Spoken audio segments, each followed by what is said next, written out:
In our last class, I created a program like this one.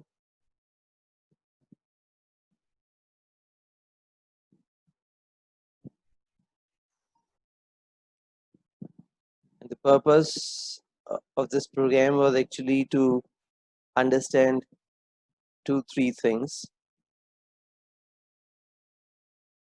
One was how we declare variables.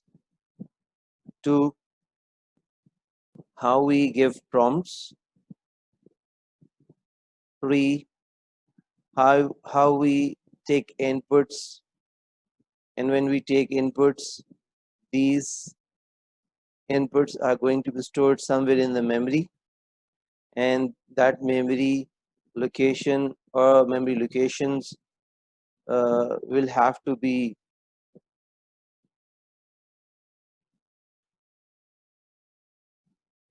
labeled. ठीक है. And then how to output. So comment कर रहा हूँ मैं क्योंकि exam में आपको ये बात भी बताना चाहिए कि कमेंट क्या होता है. कमेंट एक एक्सप्लेनेशन होती है लाइन ऑफ कोड की. Declaring identifier for storing name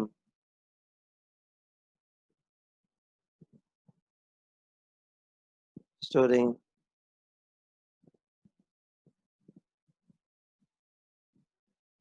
first name and last name. Now I can put it anywhere. Sometimes in examiner give us some comments. Sometimes they ask us to give some comments, and the purpose of comment is to give some explanation about the code. अगर हम कोई programme लिखते हैं, उसकी readability को और understandability को हम अपने लिए और किसी और के लिए भी आसान बनाना चाहते हैं, तो उसमें 3-4 चीज़ें हैं जो हमें कोड करते हुए ज़हन में रखनी चाहिए. मसलन number 1,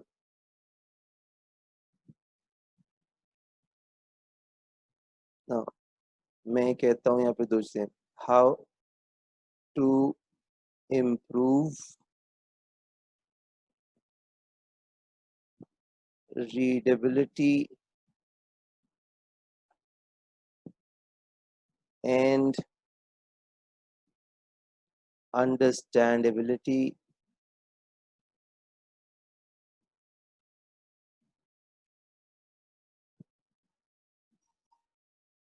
of code, or rather I should say of pseudocode.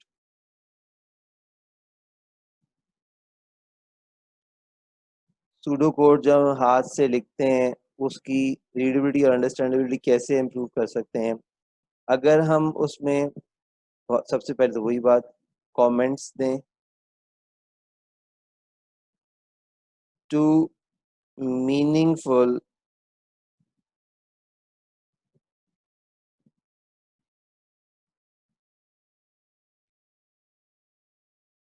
Identifiers दें.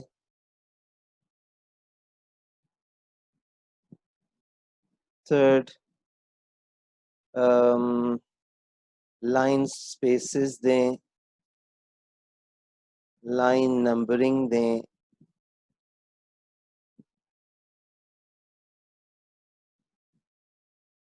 And 5, the maximum point that could be is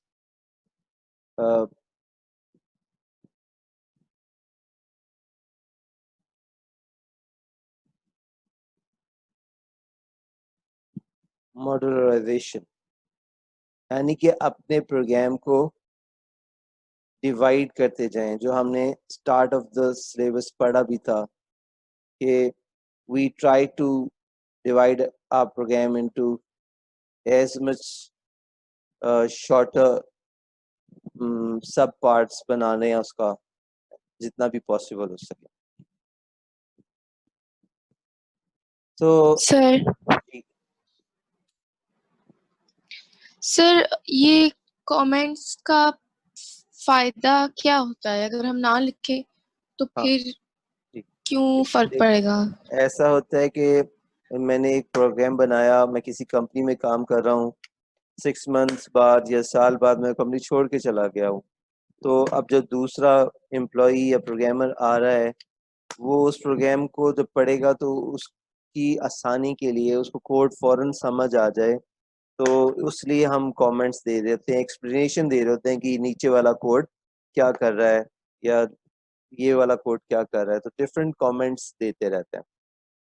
और खुद हमारे लिए भी अब हम कोई प्रोग्राम लिखते हैं, उस प्रोग्राम में 6 महीने बाद, साल बाद, 2 साल बाद कोई बग आ जाता है, प्रॉब्लम आ जाती है, तो जब हम उसको हम एडिट करते हैं प्रोग्राम को, उसको रिकम्पाइल करने से पहले, तो हमें वो कोड पहले देखना होता है। फिर 6 महीने बाद, साल बाद हम भूल गए होते हैं कि हमने उसमें क्या कोडिंग की थी और उस कोडिंग के डिफरेंट पार्ट्स क्या काम कर रहे हैं। तो जैसे ही हम देखते हैं कि ये काम कर रहे हैं, हमें पता चल जाता है कि ये, और फिर जिस पार्ट ऑफ द कोड में हमने चेंज करना होता है, वो पार्ट हमें फौरन पता चल जाता है। This is benefit, this is what benefit of doing keeping comments there. Right sir, और ये राइट लाइन, रीड लाइन और जो रीड की हैं, इनसे क्या, इनका मीनिंग क्या है? मैं अभी बता,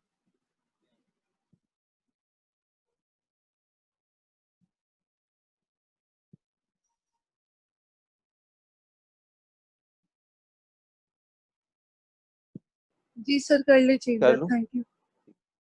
ओके जी सर। जी जी ठीक है। अच्छा जी, जब हम सूडो कोड लिख रहे थे, तो हमें उस सूडो कोड में हमने प्रोग्राम जो लिखा था वो ये लिखा था। मैं दोबारा से उस प्रोग्राम को यहीं पर लिख रहा हूँ कमेंट्स के साथ साथ। डिक्लेयर की पहली स्टेटमेंट आ रही थी, फिर डिक्लेयर की मैंने दूसरी स्टेटमेंट लिखी थी, और फिर मैंने लिखा था आउटपुट, फिर मैंने लिखा था आउटपुट, यही लिखा था enter first name, output enter first name ना। अब ये जो वर्ड यहाँ पर आउटपुट लिखा हुआ है, ये कोड नहीं है, ये सूडो कोड का पार्ट है। यानी कि आम लैंग्वेज में जब हम प्रोग्राम लिखते हैं, जो हमारी हमारी अपनी एक्सप्लेनेशन के लिए होता है। देखें, होता है ऐसे कि जब कोई हम प्रोग्राम बनाते हैं ना, कंपनी, सॉफ्टवेयर हाउस, तो उनका जो हेड होता है डेवलपमेंट का, या उनका जो जो भी एनालिस्ट होता है, वो प्रॉब्लम को एनालाइज करता है, और एनालाइज उसके बहुत सारे पार्ट्स को, डिफरेंट को ऑब्जर्व करने के बाद वो एक आम लैंग्वेज में कोड लिख लेता है, और वो कोड किसी प्रोग्रामर को, डेवलपर को दे देता है, और वो डेवलपर जिस लैंग्वेज में भी काम करता है, जो डिसाइड होती है, उसमें वो कोड करना शुरू हो जाता है। तो मैंने एज ए एनालिस्ट ये कोड जो सूडो कोड में वो लिख लिया, और उसके बाद मैंने एक प्रोग्रामर को दे दिया। प्रोग्रामर ने उसको वीबी की सिंटेक्स में कन्वर्ट कर दिया, वीबी लैंग्वेज में उसको ट्रांसलेट कर दिया, यानी कि असल में कोड लिख दिया। सो जब हम डिक्लेयर करते हैं कोई वेरिएबल, तो हम डिम का वर्ड यूज करते हैं, वेरिएबल का नाम देते हैं, और फिर वेरिएबल की डेटा टाइप बताते हैं। इसी तरह से जब हम कोई आउटपुट स्क्रीन के ऊपर देना चाहते हैं, तो उसके लिए हम लिखते हैं कंसोल राइट लाइन। क्या मतलब है इसका? कंसोल के ऊपर लिख दें एक लाइन, और वो लाइन टर्मिनेट भी करें। अब देखें, मैं इसको एग्जीक्यूट करता हूँ। देखें अब ज़रा गौर से, मैं यहाँ से F11 प्रेस कर रहा हूँ, ये देखिए F11। तो अब जब प्रोग्राम एग्जीक्यूट होगा तो आप अभी देखें कि क्या होता है। जी, अब आपको जो स्क्रीन नज़र आ रही है उसमें मेरा प्रोग्राम किस जगह पर ये एग्जीक्यूट हो रहा है। लेकिन एग्जीक्यूट कैसे होगा कि पहले ये ट्रांसलेट होगा और फिर एग्जीक्यूट होगा। तो मैं दोबारा F11 प्रेस करता हूँ। तो जब F11 प्रेस करता हूँ तो इसने ये जो प्रीवियस लाइन थी इसको उसने ट्रांसलेट किया बाइनरी कोड के अंदर और ये एग्जीक्यूट हुई। इन दोनों स्टेटमेंट की एग्जीक्यूशन नहीं करता, डायरेक्टली वो अब कंसोल डॉट राइट लाइन पे चला गया। अब ये येलो हुई भी है, ये क्या करेगा, इसको बाइनरी में कन्वर्ट करेगा और फिर इसको कंसोल के ऊपर इसकी आउटपुट दिखाएगा ना। वो कैसे हो रहा है, अब मैं F11 जैसे करूंगा तो ये आउटपुट कंसोल पर आ गई भी है। अब अगर मैं यहाँ कंसोल आपको दिखा सकूं, अभी तो आपको नजर नहीं आ रही होगी या आ रही है नजर कंसोल? एंटर फर्स्ट नेम लिखा हुआ नजर आ रहा है? नहीं सर। हाँ, अभी अभी आ जाएगा। ये देखें अब नजर आ रहा है enter first name.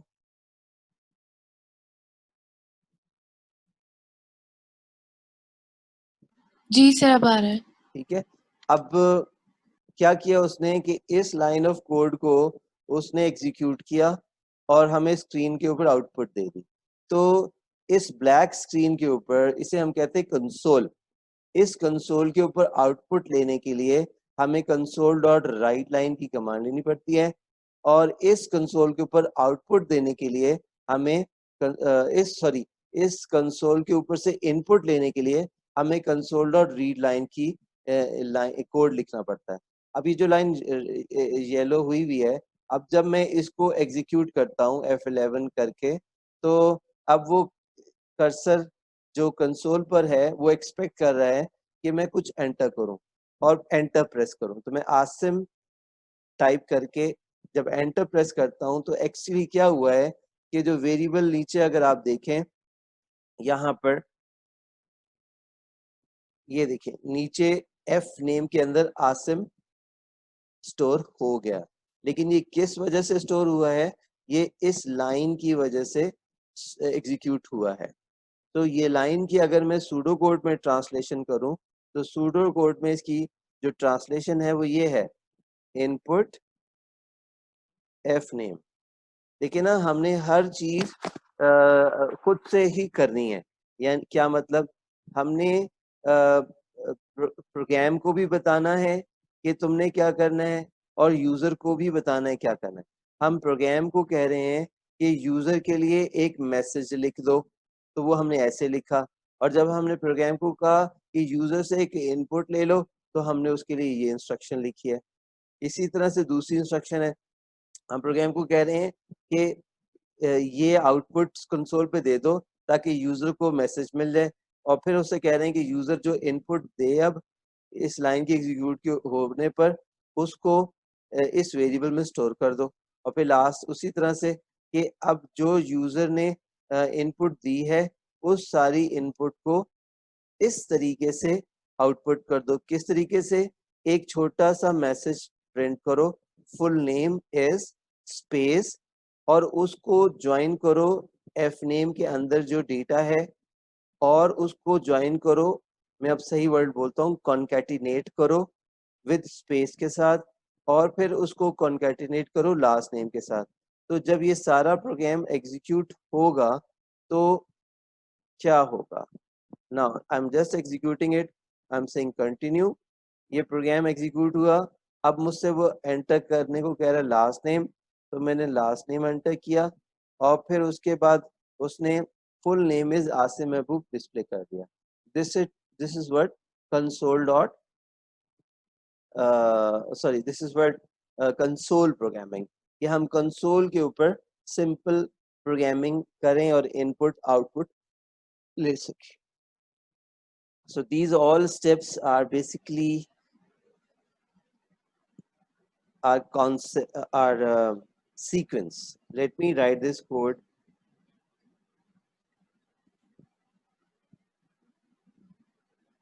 over here. This code comes in the category of sequence, क्योंकि इसके अंदर मैंने कोई और कॉन्सेप्ट यूज नहीं किया। तो अगर मैं टोटल लिस्ट डाउन करूं कॉन्सेप्ट्स, तो इसके अंदर क्या क्या हुआ है, इसमें ये जो दो स्टेटमेंट्स थी, ये वेरिएबल या आइडेंटिफायर डिक्लेरेशन का कोड है, वेरिएबल डिक्लेरेशन स्टेटमेंट्स हैं, और ये वाली जो टर्म है इसको मैं आउटपुट कह रहा हूं। ये वाली जो स्टेटमेंट है ये असाइनमेंट स्टेटमेंट कहलाती है, क्योंकि इसमें इक्वल्स टू आ रहा है for assigning. Equals to comparison operator भी है, जब वो आएगा तो उसको दिखाएंगे। Now this is again an output statement, this is an assignment statement, और this is again an output statement. तो हमें ये पता होना चाहिए कि कौन सी स्टेटमेंट या कोड क्या उसका नाम है, क्या उस कैटेगरी में उसको लेते हैं। बट ये सारा का सारा कोड जो यहाँ पे आपको नजर आ रहा है, ये सब का सब जो है ये किस तरह से एग्जीक्यूट हो रहा है, इस सीक्वेंस में एग्जीक्यूट हो रहा है। सबसे पहले ये वाली लाइन एग्जीक्यूट होगी, फिर ये होगी, फिर ये वाली लाइन एग्जीक्यूट होगी, फिर ये वाली कोड एग्जीक्यूट होगा, फिर ये वाला एग्जीक्यूट, फिर ये वाला एग्जीक्यूट, और फिर ये वाला एग्जीक्यूट, और फिर प्रोग्राम टर्मिनेट हो जाएगा। So this flow of the code is known as sequence, flow of code. So step by step जब कोई लाइन में सारी एग्जीक्यूट होते जाएं तो we call it sequence। जी, कोई कंफ्यूजन तो नहीं है? नहीं सर, इसमें नहीं है। इसके अलावा मैंने आपसे पूछना था कि एंड या प्लस हम सिर्फ आउटपुट की स्टेटमेंट के अंदर लगाते हैं, जैसे कंसोल डॉट राइट लाइन में हमने सिर्फ लगाया है। जो एंड साइन है जी सिर्फ वो हम या तो वो असाइनमेंट स्टेटमेंट में भी यूज कर सकते हैं, और हम आउटपुट स्टेटमेंट भी कर सकते हैं। बहुत अच्छा आपने क्वेश्चन किया बेटा मायदा। मैं आपके इस क्वेश्चन से मुझे एक चीज याद आ गई, और वो मैं करके दिखाता हूँ। अच्छा, यहाँ पे किसकी अटेंडेंस नहीं लगी है? खदीजा की शायद नहीं लिखी हुई। Late me just mark Khadija. Okay, now हम एक और काम भी कर सकते हैं। ये जो मैंने यहाँ काम किया है ना, इसके लिए क्या मतलब, मैं यहाँ पे एक वेरिएबल क्रिएट करता हूँ डेम फुल नेम का, फुल नेम, कम ऑन,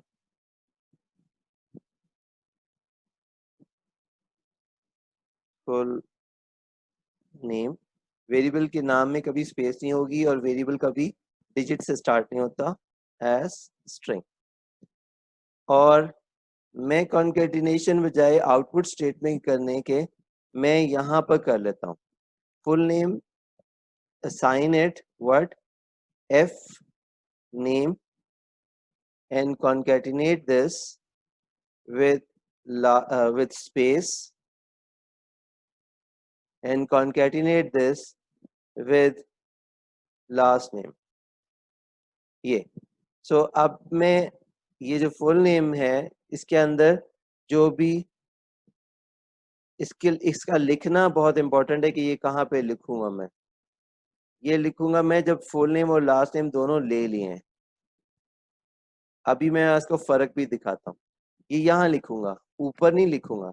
ये स्टेटमेंट यहाँ लिखूंगा जब फर्स्ट नेम भी एंटर हो गया हो और लास्ट नेम भी एंटर हो चुका हो, तब मैं फुल नेम में कॉन्केटिनेशन करके फुल नेम स्टोर करा दूंगा। और इस जगह पर मैं पूरा ये एक्सप्रेशन लिखने के सिर्फ यहाँ पर वेरिएबल फुल नेम लिखूंगा ऐसे। ना अब क्या हो रहा है, let me show you run this code through F11। मैं F11 मैंने प्रेस किया है। अब मैं एक एक करके F11 प्रेस करता जा रहा हूँ। अब ये मुझसे कंसोल के ऊपर नाम मांग रहा है, मैंने नाम एंटर कर दिया। अब मुझसे अगली लाइन एग्जीक्यूट करने के लिए प्रॉम्प्ट कर रहा है। तो ये आउटपुट स्क्रीन पर आ चुकी हुई है, console dot enter last name. अब मैं F11 प्रेस करूंगा तो ये मुझसे कंसोल के ऊपर आउटपुट मांग रहा है, ये सॉरी इनपुट मांग रहा है, मेरा नेक्स्ट नेम लास्ट नेम, मैंने वो एंटर किया। अब मुझसे ये कह रहा है कि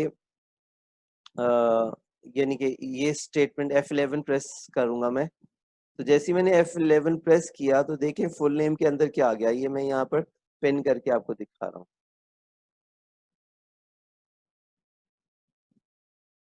ये देखिए, तो मैं बंद कर देता हूँ, इसकी मुझे जरूरत नहीं है।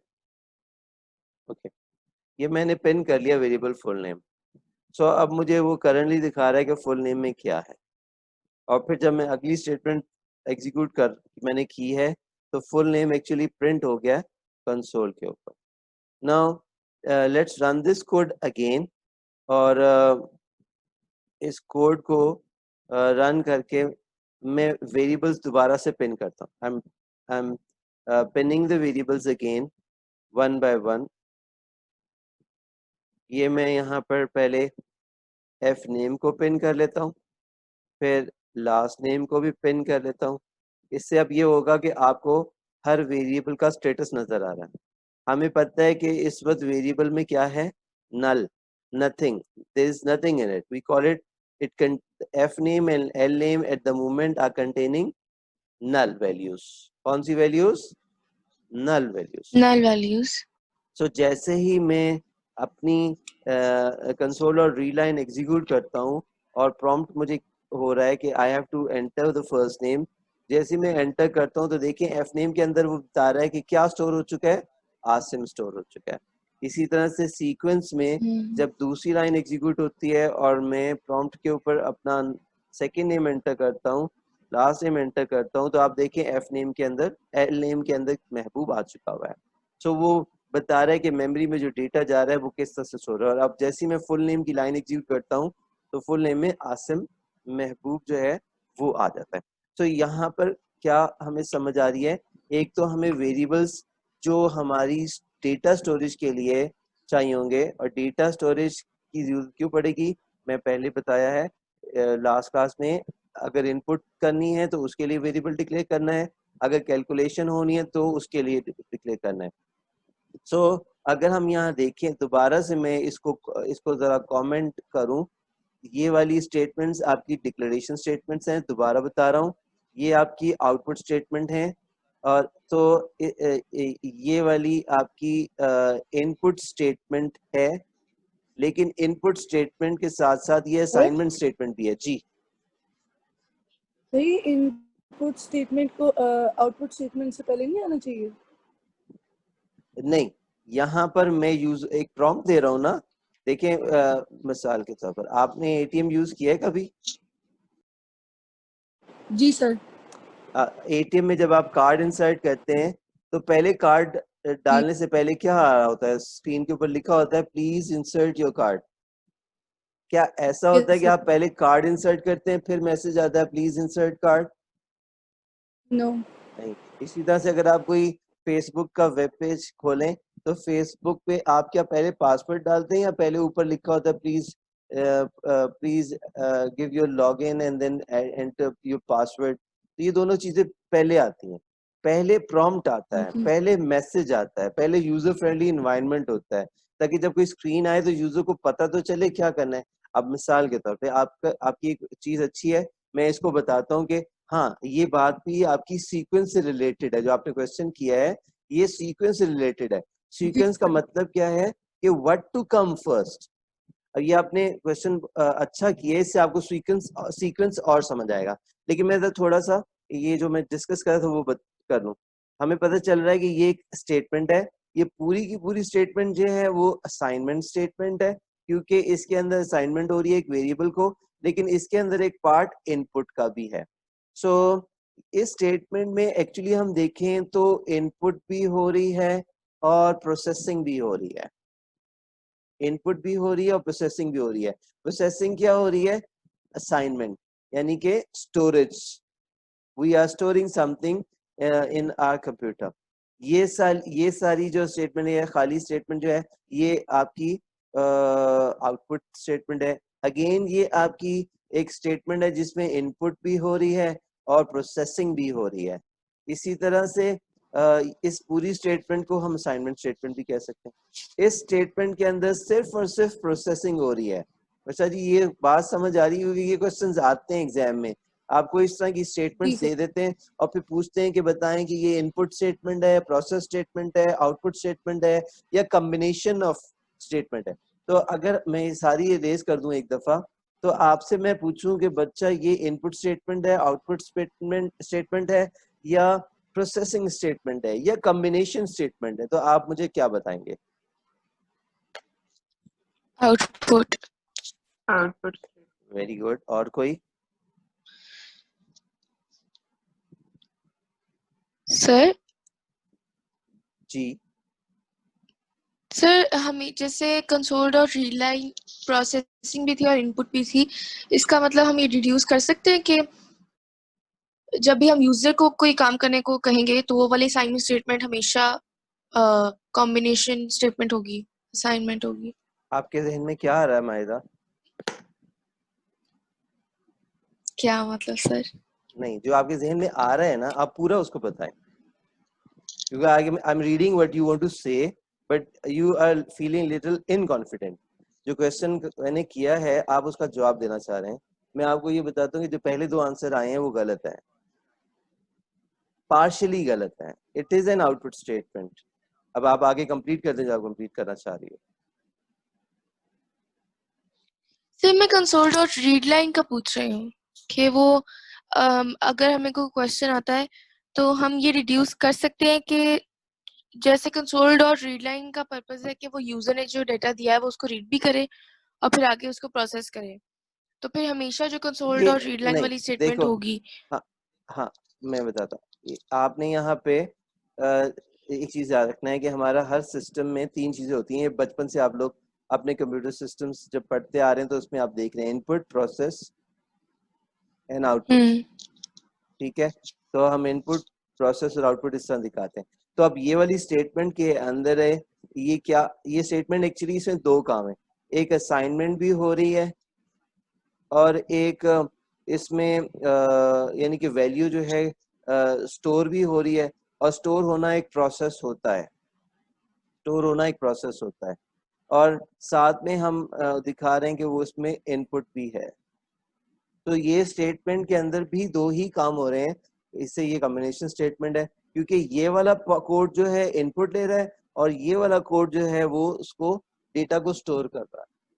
तो इसलिए ये स्टेटमेंट इनपुट स्टेटमेंट भी है और आउटपुट स्टेटमेंट भी है। इसी तरह से ये वाली स्टेटमेंट भी जो है ये आउटपुट स्टेटमेंट, कॉम्बिनेशन स्टेटमेंट भी है, लेकिन इसमें कुछ प्रोसेसिंग भी हो रही है।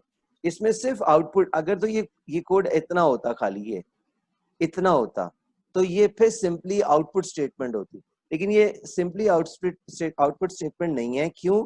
क्योंकि इसमें पहले कॉन्कैटिनेशन होगी। इसमें पहले क्या होगा? कॉन्कैटिनेशन होगी। कॉन्कैटिनेशन का मतलब ज्वाइनिंग। तो ये वाला वेरिएबल का जो कंटेंट है इस स्ट्रिंग के साथ ज्वाइन होगा। जब ये दोनों ज्वाइन हो जाएंगे तो फिर ये एक्चुअली स्क्रीन के ऊपर आउटपुट होगा। तो एज क्या होगा आउटपुट। जी? तो सर वो जो आपने इसके पीछे लिखा हुआ है, इसके ऊपर full name is equal to F name and L name, ये इसके अंदर भी प्रोसेसिंग हो रही है, हाँ, ये भी इसके कॉम्बिनेशन है। बिल्कुल, इसके अंदर भी प्रोसेसिंग हो रही है। पहले प्रोसेसिंग हो रही है और फिर इसमें स्टोरेज हो रही है। तो लेकिन स्टोरेज तो खुद भी, असाइनमेंट तो खुद भी प्रोसेस ही है। तो इसको ये ना ये इनपुट है ना आउटपुट है, इसमें सिर्फ और सिर्फ प्रोसेस हो रहा है। और दो प्रोसेस हैं। पहला प्रोसेस क्या हो रहा है कि एफ नेम एल नेम के साथ ज्वाइन हो रहा है, और दूसरा प्रोसेस क्या हो रहा है कि जो भी ज्वाइंड डेटा है वो फुल नेम में स्टोर हो रहा है। तो ये कॉम्बिनेशन स्टेटमेंट नहीं है, सिंगल एक स्टेटमेंट है प्रोसेसिंग। हाँ, इसमें दो प्रोसेसेस हैं, एक ज्वाइनिंग का और फिर ज्वाइनिंग के बाद स्टोरेज का। तो सीक्वेंस इसमें क्या है स्टेटमेंट में? इस सीक्वेंस स्टेटमेंट में ये है कि पहले जो फंक्शन पहले एग्जीक्यूट होना है वो पहले एग्जीक्यूट होगा। तो यानी कि अगर मैं ये कह दूं आपको कि इस स्टेटमेंट के अंदर पहले ये वाला प्रोसेस एग्जीक्यूट होगा, तो इसका मतलब है this is going to get executed first. So sequence में ये पहले होगा और फिर स्टोरेज बाद में होगा। सो सीक्वेंस भी हमें बहुत इंपॉर्टेंट है ध्यान में रखना।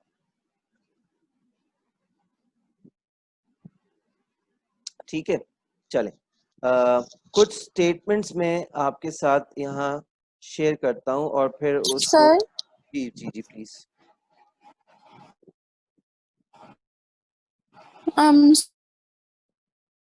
सर जी जी बोलो बेटा। तो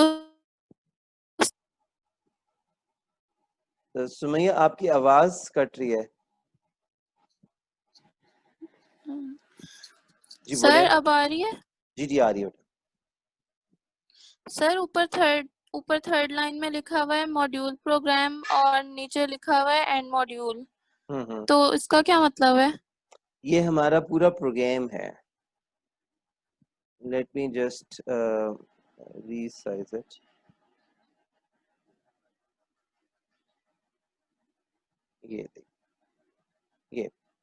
ये हमारा प्रोग्राम का कोड बता रहा है कि इसमें ये जो इसको मैं मिनिमाइज कर देता हूँ। तो इसको ये मेरा मॉड्यूल प्रोग्राम है, मींस कि ये मेरा पूरा जो मेरा first name and last name concatenation program है वो ये है। इसके अंदर एक सब प्रोग्राम है जो डिवाइड हुआ है, और भी हम प्रोग्राम मॉड्यूलर प्रोग्रामिंग देखेंगे तो इसमें ऐड करते जाएंगे।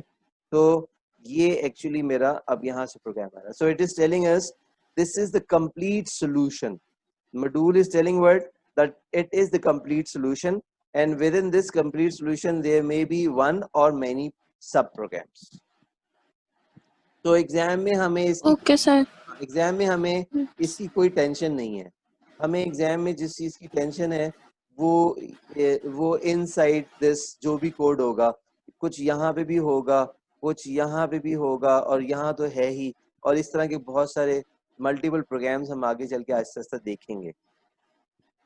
अच्छा, अब मैं आपके साथ एक शेयर करता हूँ एक कुछ स्टेटमेंट्स, और उनको फिर हम डिस्कस हमारे लिए करना थोड़ा सा इम्पोर्टेंट है, क्योंकि अच्छा हाँ, एक चीज तो हमारी रह गई जो अभी शायद आई डोंट नो किसने क्वेश्चन किया था कि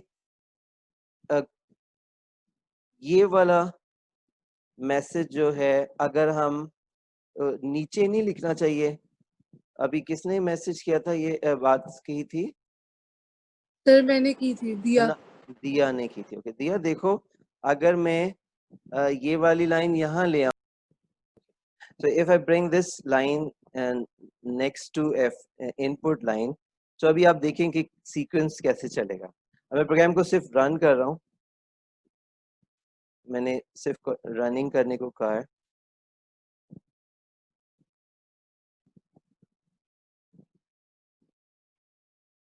तो देखें अब क्या आ रहा है, प्रॉम्प्ट ये इनपुट लाइन की कमेंट आ रहा है, और यहाँ पर मुझसे वो कह रहा है कि एंटर नेम, और वो मैसेज नहीं आ रहा क्योंकि मैसेज ना बाद में आना है।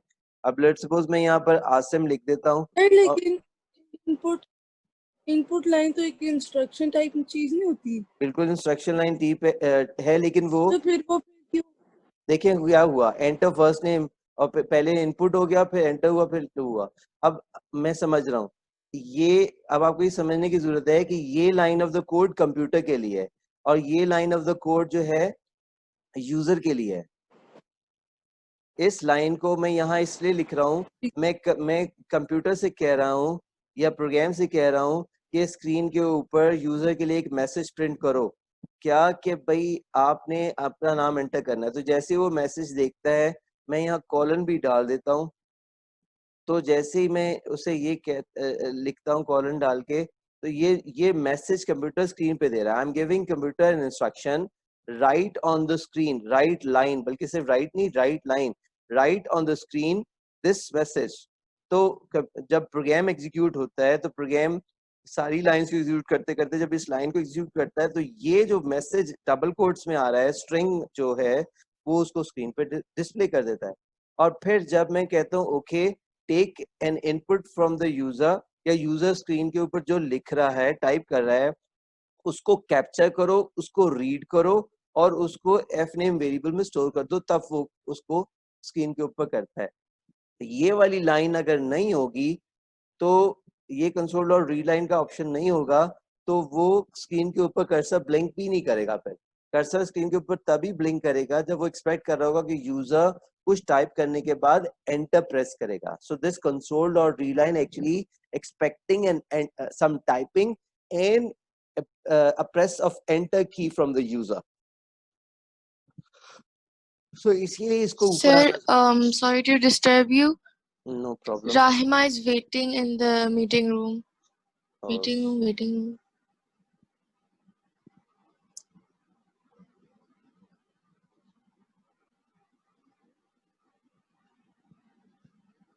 एक मिनट चेक कर लें राह कनेक्ट हो जाए, ताकि फिर अगली जो बात मैं बता रहा हूँ वो पूरी तरह से समझ आ जाए उसे भी। ओके शी इज हियर जी। जी, she is in. Okay Sir, मुझे एक और क्वेश्चन है। जी जी। सर, कंसोल और रीड लाइन के बाद ये दो ब्रैकेट्स क्यों हैं, वो खाली क्यों हैं? ये कंप्यूटर, ये वीबी का बिल्ट इन कोड है, और बिल्ट इन कोड ये जैसे कि यहाँ पर, खैर मैं इसको फिलहाल ये आर्गुमेंट्स बीच में से डिलीट कर रहा हूँ, ठीक है। हर प्रोग्राम जो वीबी में बनेगा उसके एंड के ऊपर एक ये डबल कोट्स होना जरूरी है। ये डबल कोट्स कंप्यूटर को बताते हैं कि it is a program, it is a sub program. तो हमारे पूरे मॉड्यूल के अंदर this is one program, but this program in this program we are writing the code, but within the program we are using some built-in programs also. और built-in program क्या है? ये console dot write line एक built-in program है। इस program को का जो कोड है मुझे नहीं पता क्या लिखा हुआ है, ये कोड माइक्रोसॉफ्ट फॉलो ने लिखा हुआ है, और इसके इनसाइड क्या कोडिंग है आई डू नॉट नो। सो उस की रिक्वायरमेंट प्रोग्राम की क्या है कि जो तुम काम करवाना चाहते हो वो इस in double in to brackets के इनसाइड में लिखो, तो वो हम यहाँ पे लिख देते हैं। So sometimes we pass something as a parameter, इंशाल्लाह आगे ये आएगा भी, जब हम अपने प्रोग्राम्स बनाएंगे तो हम ये पैरामीटर्स देखेंगे। So sometimes we pass something as a parameter, we pass a data, we pass some many things within the brackets, but sometimes we create programs which there nothing is required ना, इसके अंदर मुझे कुछ लिखने की जरूरत नहीं है क्योंकि इसमें आर्गुमेंट पासिंग का ऑप्शन है ही नहीं, लेकिन ये डबल ब्रैकेट्स डालना जरूरी है क्योंकि इसी से पता चल रहा है कि इट्स अ फंक्शन। हाँ, वीबी इज इंटेलिजेंट, वीबी में आप अगर ये ना भी डालें तब भी ये प्रोग्राम काम करेगा बिल्कुल perfectly. It has no problem. You can type the brackets, you can leave the brackets. लेकिन कंसोल और राइट लाइन के लिए ब्रैकेट्स हमें लिखने पड़ेंगे क्योंकि उसके बगैर हमारा वो पैरामीटर पासिंग नहीं होगी, क्योंकि उसके अंदर पैरामीटर पासिंग है तो वो खुद से देखो उसने डाल दिए ब्लैंक। अच्छा जी, कोई क्वेश्चन करना चाह रहा है और शायद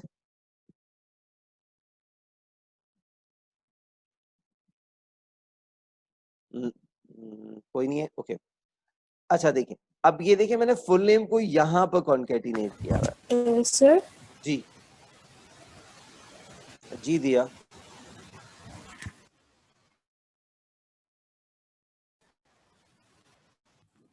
नहीं सर मैं खदीजा इसके लिए। बेटा जो भी क्वेश्चन करना चाह रहा है उसकी आवाज समझ नहीं आ रही है, रुक रही है। खदीजा जी, खदीजा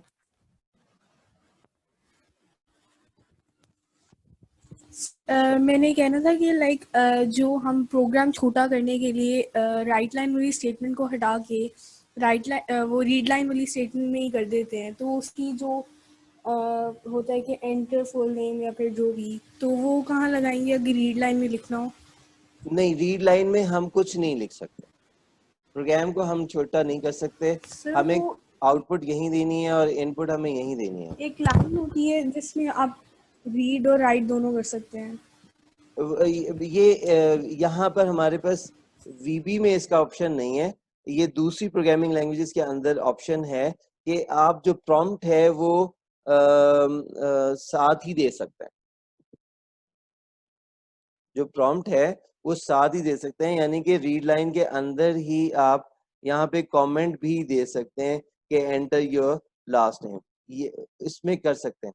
अच्छा, अब ये जैसे कि यहाँ पर इसमें 2019 के वर्जन में अगर ये अवेलेबल है तो हम देख लेते हैं, 2017 में तो ये अवेलेबल नहीं था। अब ये जैसे एंटर लास्ट नेम यहाँ पर भी आ गया, ये फर्स्ट नेम है, और ये यहाँ पर मैं इसे ऊपर भी कॉपी पेस्ट कर लेता हूँ।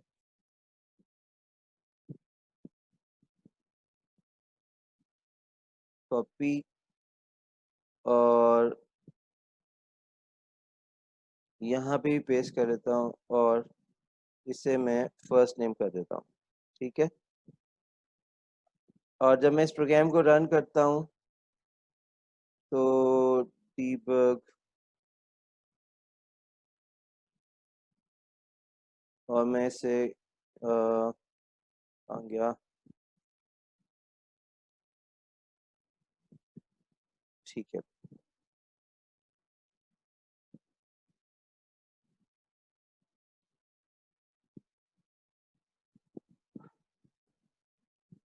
तो देखें अब जो कंसोल के ऊपर मैसेज आ रहा है, वो जो प्रॉम्प्ट है वो नहीं आ रहा।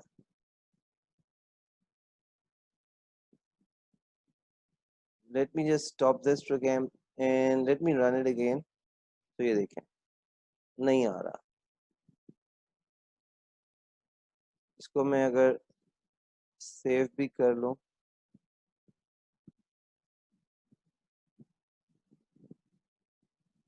तो ये नहीं आ रहा, ठीक है। सो हमें एक minute, Sumaiya is just getting in, उसका थोड़ा वेट कर लेते हैं। ओके, नाउ ये एक इम्पॉर्टेंट बात मैं बताना चाहता हूँ कि सीक्वेंस की क्या बात है कि अगर मैं फुल नेम को यहाँ ले आऊं तो क्या हो रहा है, क्या ये सही है या गलत है? ये गलत है। क्यों? क्योंकि जो फुल नेम के अंदर कॉन्केटिनेशन हो रही है वो इससे पहले कि मैं कोई भी डेटा इंसर्ट करूं, फुल नेम कॉन्केटिनेट हो रहा है। और फुल नेम के अंदर इस एक्चुअली जो दो वेरिएबल्स हमारे पास हैं, एफ नेम और एफ नेम, उनके अंदर तो कुछ भी नहीं है, वो नथिंग नथिंग लिखा हुआ है, तो वो कॉन्केटिनेट भी क्या हो रहा है, नथिंग नथिंग। तो आप देखें कि जो फुल नेम है उसके अंदर क्या आ रहा है, सिर्फ एक स्पेस करेक्टर आ रहा है, क्योंकि हमने कहा था फर्स्ट नेम नल को कॉन्केटिनेट करो किसके साथ, स्पेस के साथ, और एल नेम नल के साथ। तो ultimately null plus space plus L name ने कॉन्केटिनेट करके हमें क्या दिखाया, सिर्फ स्पेस ही दिखा रहा है। तो अब इस प्रोग्राम को जब मैं पूरा एग्जीक्यूट करता हूँ तो आउटपुट में मेरे पास कुछ भी नहीं आएगा, सिर्फ एक स्पेस करेक्टर आ रहा होगा और कुछ नहीं आ रहा होगा। सो ये सीक्वेंस गलत हो गया। तो मुझे क्या करना चाहिए, मुझे अपने सीक्वेंस को देखना जरूरी है कि मैं कौन सी चीज हमें कहाँ लगानी चाहिए। सो हमें अकॉर्डिंगली इस तरह से करना चाहिए। ओरिजिनल प्रोग्राम हमारा मॉडिफाई हो चुका है, ये ध्यान रखिएगा, प्रॉम्प्ट्स नहीं आ रहे हैं। आसिम, मैं ये देखिए उसने एरर भी दे दी कि प्रोग्राम कह रहा है कि ये एरर हमें यहाँ पर दिखा रहा है कि देयर इज एन एरर, तो we can not actually insert click to open the exception handler. वो कह रहा है कि दिस इज नॉट पॉसिबल, तो ये हम नहीं कर सकते। सो ये हमें यहाँ से हटाना पड़ेगा, दिस इज नॉट अलाउड, क्योंकि जो बिल्ट इन प्रोसीजर बना हुआ है या फंक्शन बना हुआ है उसमें ये ऑप्शन नहीं है कि इन ब्रैकेट्स के अंदर हम कोई दें। So some programmings are there which ask us with in same line the reading option and the output या प्रॉम्प्ट वाला ऑप्शन आ रहा है। अच्छा जी, now I am going to put some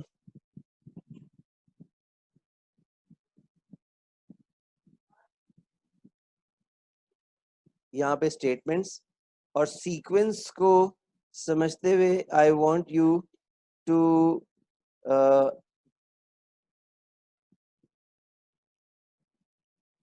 enter understand the statements और उसका फिर रिजल्ट हम डिस्कस करते हैं कि क्या है.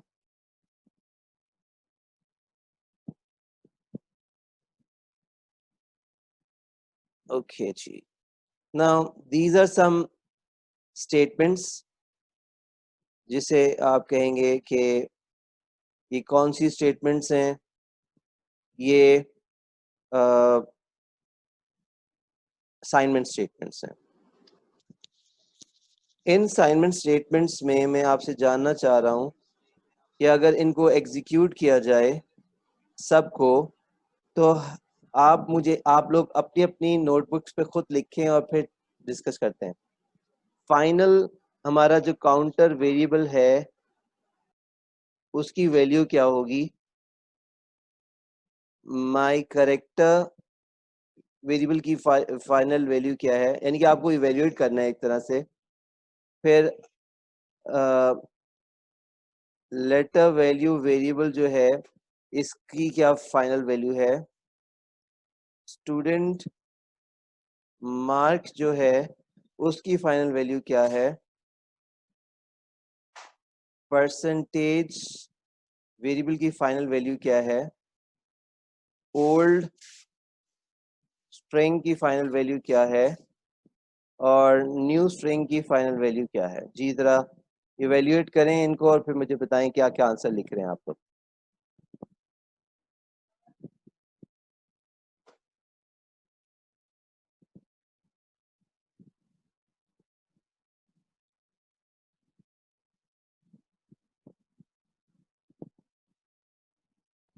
सर ASC क्या है लेटर वैल्यू में?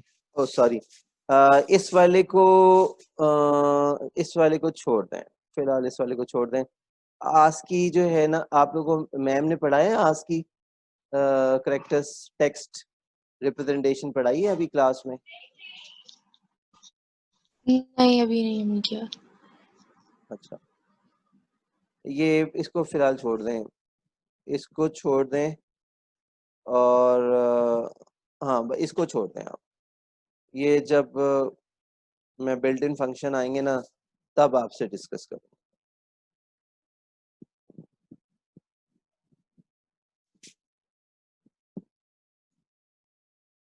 हाँ जी जी, काउंटर की क्या वैल्यू बन रही है फाइनल. 2. तो वेरी गुड. ये सबको क्लियर है. कोई ऐसा बच्चा हो जो कहे कि सर ये क्या बात हुई. Anybody there who wants to understand that why it is 2.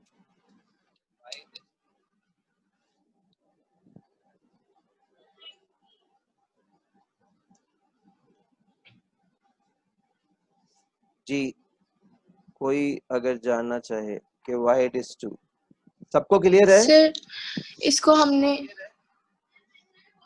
जी बोलो. सर इसको हमने apostrophes में क्यों नहीं लिखा जिस तरह A को लिखा गया है? किसको. 1 को. 2 को हमने apostrophes में क्यों नहीं लिखा? नहीं मैंने कहा 2 लिखा. को ये तो वो जिस तरह फाइनल, A को लिखा है. ये तो मैं रिजल्ट बता रहा हूँ ना. इस वक्त हमारे काउंटर के अंदर क्या वैल्यू आ रही है वो मैं ये बता रहा हूँ. काउंटर, हाँ ये पूछ सकते हैं आप कि 1 को डबल कोट्स में क्यों नहीं लिखा. क्योंकि 1 एक नंबर है. इस नंबर को हमने किसी और नंबर के साथ ऐड करना है, तो इसलिए हमने यहाँ पर इसको 1 लिखा हुआ. इसको डबल कोट्स में नहीं लिखा हुआ. वैसे तो प्रोग्रामिंग लैंग्वेज के अंदर बहुत अच्छी स्किल्स हैं. वो डिजिट को दे कैन अंडरस्टैंड और वो उसको भी हैंडल कर लेती हैं. लेकिन हम सिर्फ ऐसे चीज़ों को डबल कोट्स में लिखते हैं जिनमें हमें कोई किसी तरह की values, text values, alphanumeric values required होती हैं. तो वो सिर्फ हम डबल कोट्स में लिखते हैं. जब कोई नंबर जिसकी कैलकुलेशन होनी है वो एज इट इज लिखते हैं, जैसे यहाँ 1 लिखा हुआ है. अब ये इस प्रोसेस को अगर हम समझें तो क्या हो रहा है, ये काउंटर वेरिएबल के अंदर जो वैल्यू है उसके साथ 1 को ऐड कर रहा है। हमें पता है काउंटर के अंदर 1 असाइन हो चुका हुआ है, तो काउंटर वेरिएबल की value 1 is added up with 1 and that is assigned to that has been assigned to counter. So पहला स्टेप क्या हुआ, जो काउंटर के अंदर वैल्यूज थी उनको ऐड किया 1 के साथ और फिर उसको असाइन कर दिया इसके साथ। This is known as increment process. Increment 1 से भी हो सकती है, 2 से भी हो सकती है, 10 से भी हो सकती है। कोई 2 वेरिएबल्स भी ऐड कर सकते हैं। लाइक यहाँ पे एक और वेरिएबल होता अगर टोटल का, फॉर एग्जांपल यहाँ टोटल का कोई वेरिएबल होता, कहाँ लिखूं, लिखा नहीं जा रहा। टोटल का वेरिएबल होता, उसकी वैल्यू होती, सूडो कोड सिंबल डालना है, वैल्यू होती है उसकी 2। तो यहाँ पे मैं काउंटर की में टोटल 1 की जगह टोटल लिख रहा होता, तो फिर क्या होता कि ये एडिशन प्रोसेस होता। सो 1 + 2 काउंटर जो है वो 3 हो जाता फिर। तो ये हमें यहाँ पर असाइनमेंट स्टेटमेंट्स के अंदर हमें देखना होता है कि क्या असाइन हो रहा है। तो एक प्रोसेस चल रहा है और वो एडिशन हो रही है और वो फिर ऐड हो रहा है। अच्छा जी, माई करेक्टर के अंदर तो ए ही है, उसमें कोई चेंज आया नहीं है। स्टूडेंट मार्क के अंदर स्टिल 40 है, उसमें कोई चेंज नहीं आया। और परसेंटेज, ना परसेंटेज में क्या हो रहा है, student mark which is 40 divided by 80 multiply by 100, तो 50 होगा आंसर। क्या आ रहा है जी? 50%। 50%। 50 50 आ रहा है, बिल्कुल। हम एग्जैक्टली 50 लिखेंगे क्योंकि उसने 100 से मल्टीप्लाई कर लिया हुआ है, तो इसलिए हम उसे 50 लिखेंगे। और ओल्ड स्ट्रिंग में दे रहा है योर मार्क इज दिस, तो ओल्ड स्ट्रिंग में तो अभी भी यही आ रहा है। न्यू स्ट्रिंग में क्या आ रहा है, ओल्ड स्ट्रिंग जिसमें कि ये लिखा हुआ है दैट इज कॉन्कैटिनेटेड विद 97। सो आप पूरा आपका स्ट्रिंग बन रहा है योर मार्क स्ट्रिंग में इज, होती है ना सॉरी 97 नहीं, ओल्ड स्ट्रिंग में योर मार्क इज हाँ 40। नहीं, यहाँ लिखा हुआ है ओल्ड स्ट्रिंग में लिखा हुआ है योर मार्क इज, तो मैंने योर मार्क इज लिख दिया और आगे कॉन्कैटिनेट हो रहा है स्पेस के साथ 97, तो वो मैं 97 ही लिखूंगा कि 97 कोई वेरिएबल नहीं है, स्ट्रिंग है, बस ये कॉन्कैटिनेट होता है इसके साथ। सर। जी बच्चे, ओके जी बच्चे बोलो। सर ये भी इंक्रीमेंट प्रोसेस ही है क्योंकि वो दोनों इकट्ठे जुड़ रहे हैं। नहीं, इंक्रीमेंट तो कह लें आप, लेकिन इंक्रीमेंट नहीं है, ये कॉन्कैटिनेशन कहलाएगी। ये हमेशा जब स्ट्रिंग्स को हम आपस में ऐड ज्वाइन करते हैं तो वो कॉन्कैटिनेशन कहलाती है। ठीक है। और सर हमने न्यू स्ट्रिंग में डबल अपॉस्ट्रोफीज क्यों नहीं डाले कॉन्कैटिनेशन वाले साइन, स्पेस इंडिकेट करने के लिए? क्योंकि उसने 97 से पहले डबल कोट्स के अंदर एक स्पेस दी हुई है। जब आप कोई सेंटेंस लिखते हैं तो वर्ड्स के बीच में स्पेसेस आती हैं ना, ठीक है ना। तो जो पिछला वाला स्ट्रिंग था उसमें योर के पास स्पेस थी, मार्क के पास स्पेस थी, लेकिन इज के बाद स्पेस नहीं थी। तो जो कॉन्कैटिनेशन हो रही है उसमें जो स्ट्रिंग है उसके अंदर एक स्पेस है और वो यहाँ पे नजर आ रही है, तो हमें उसके अंदर दोबारा लिखने की जरूरत नहीं है, यानी कि हमें ये करने की जरूरत नहीं है। New string is assigned old string and space and 97। ये हमें करने की जरूरत नहीं है। तो ये स्पेस, या तो हम ये स्पेस ना दें या ये स्पेस ना दें, तो क्योंकि इसमें स्पेस आ रही थी तो उसने ये वाली स्पेस नहीं यूज की, सिर्फ कॉन्कैटिनेशन लिखी। ठीक है जी, I think that's enough for today. इसको